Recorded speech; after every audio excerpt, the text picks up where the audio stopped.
linisin niya okey lang ano, yung mga chemicals medyo delikado din baka kasi lumutong.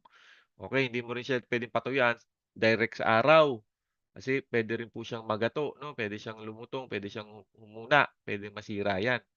Okey, kailangan ang i-store lang po niyan is a cool, dark, and dry, and well-ventilated place. Bakit well-ventilated? Kasi po 'pag 'yan po ay sobrang humid, ang nangyari po diyan nababasa po 'yan, puwede po 'yan magkaroon ng ng amag, okey, ng ganyan. Okey, maliwanag? Ngayon, ito po yung suspension trauma. Yan yung tinatawag nating harness hang syndromes. 'Pag hindi ka kasi naibaba within 5 minutes or 10 minutes, puwede kang mawalan ng malay, okey? Kasi naiipit yung imagine mo 'di ba nakatayo ka, naka-straight ka yan, nahulog ka. Imagine mo yung dugo mo hirap umakyat, eh, ano bang kasama ng dugo? Oxygen. Ngayon hirap umikot yung circulations ng dugo para kumuha ng oxygen papunta sa utak. Alam mo ba 50% ng oxygen na nilalanghap mo ngayon pumupunta sa utak mo. Anong ginagawa ng katawan natin para hindi mamatay agad yung utak mo 'pag kulang ang oxygen? Shina-shutdown po lahat ng organs kaya ka nawawalan ng malay para mabuhay lang yung utak.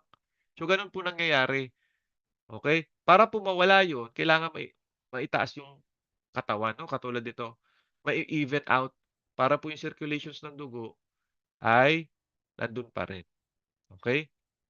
Delikado po kasi 'pag sobrang tagal ka ng nandun sa taas, okey?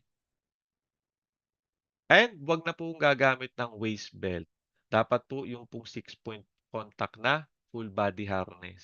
Kasi imagine mo nahulog ka tapos nasa waist mo lang yung protections. Anong mangyayari sa waist mo? Mababali, puwede ka pang ano, mabaldado, okey? Ganyan po 'no, para safe tayo. Para po yung puwersa Mag mag-spread po even out dun sa 6 point.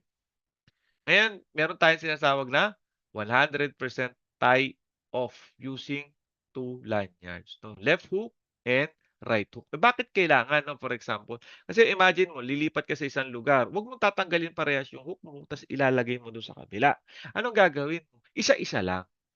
Okey, in case kasi for example 'no, tinanggal mo yung isa tapos may nakasabit na isa. Ngayon bigla ka na-slide o kung ano mang nangyari 'no, nahulog ka o malakas yung hangin 'no, nadulas ka. 'Pag nahulog ka may nakakapit pang isa.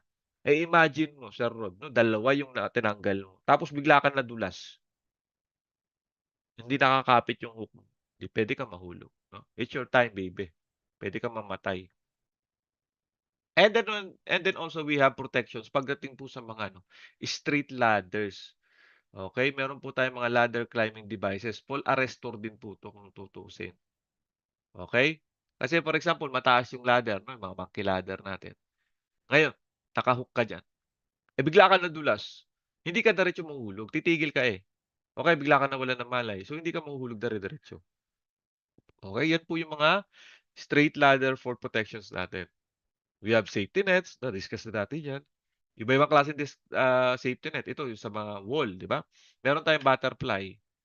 Yan, pa-ganyan ng tagilid, okey? Kasi for example, hindi ideal yung guardrails, okey? Hindi ka rin puwedeng maglagay ng safety net, so anong gagawin mo? Butterfly, okey? Butterfly po yung safety nets natin, nakaganyan siya, okey?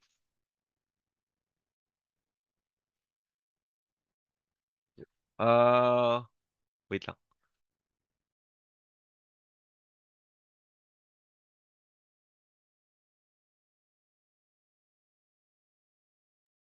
Bigyan ko muna kayo ng 15 minutes break ha, okey lang ba 'yan? Okey sige, mag-ergonomic break muna.